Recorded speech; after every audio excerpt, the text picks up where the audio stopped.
আমাদের মাননীয় প্রধানমন্ত্রী তার নির্দেশে এখানে উপস্থিত হয়েছি। কোনোভাবেই যেন দুর্নীতি না থাকে, আমাদের এই মহৎ উদ্যোগকে কেউ যেন বাধাগ্রস্ত না করতে পারে দুর্নীতির মাধ্যমে। আমরা এই সরকার খুব সতর্ক আছি, সজাগ আছি এবং আমরা পাহারাদারের ভূমিকা অবতীর্ণ হয়ে জনস্বার্থে এই কাজগুলোকে ত্বরান্বিত করবে ইনশাআল্লাহ। আমাদের নদী খননের কাজ অব্যাহত রয়েছে।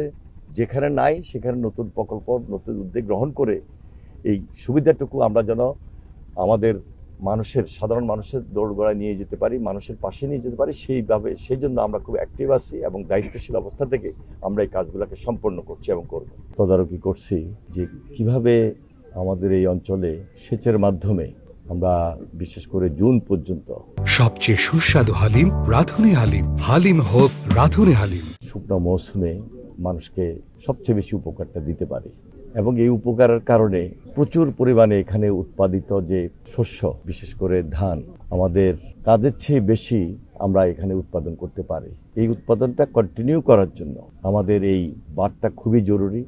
এই বাঁধটা যেন আমরা পার্মানেন্টলি ধরে রাখতে পারি, সেটা হলো আমাদের একটা লক্ষ্য। আরেকদিকে এখানে অনেকগুলা ডুবন্ত বাঁধ আছে।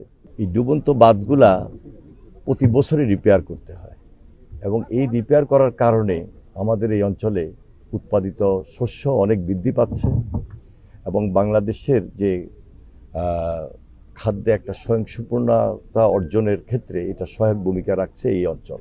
যার কারণে আমাদের এই হাওড় অঞ্চলে আমরা মন্ত্রণালয়ের পক্ষ থেকে সবচেয়ে বেশি গুরুত্ব দিচ্ছি এবং আমাদের এই নির্বাচিত সরকার, আমরা আমাদের মাননীয় প্রধানমন্ত্রী তার নির্দেশে এখানে উপস্থিত হয়েছি। আমরা দায়িত্ব নিয়েই আজকে মানুষের পাশে দাঁড়িয়েছি। এটা আমাদের নির্বাচনী প্রতিশ্রুতি।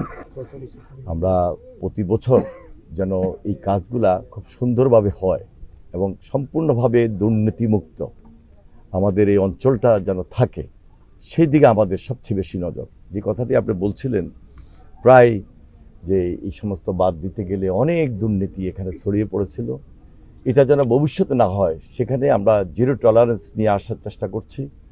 আমাদের ডিপার্টমেন্টে যারা আছেন এখন থেকে সতর্ক অবস্থানে থাকবেন, সজাগ থাকবেন আর দুর্নীতিমুক্ত যেন থাকে সেই জন্য আমাদের এই অঞ্চলের যারা সাধারণ মানুষ আছেন তারা খুব সচেতন এবং তাদের মাধ্যমে এই কমিটিগুলো হয়। তাদেরকে সাপোর্ট দেওয়ার জন্য আমাদের রাজনৈতিক যারা নেতৃবৃন্দ আছেন, দায়িত্বশীল যারা আছেন, বিশেষ করে মাননীয় সংসদ সদস্য এবং কর্মকর্তা কর্মচারীবৃন্দ সবাই মিলে সজাগ এবং সতর্ক থাকলে আমার বিশ্বাস আমাদের এই মহতী উদ্যোগ কেউ দুর্নীতির কারণে থেমে পড়বে না এবং দুর্নীতির কারণে আমাদের যেন বদনাম না হয় সেদিকে আমরা সবচেয়ে বেশি সতর্ক এবং সজাগ থাকব।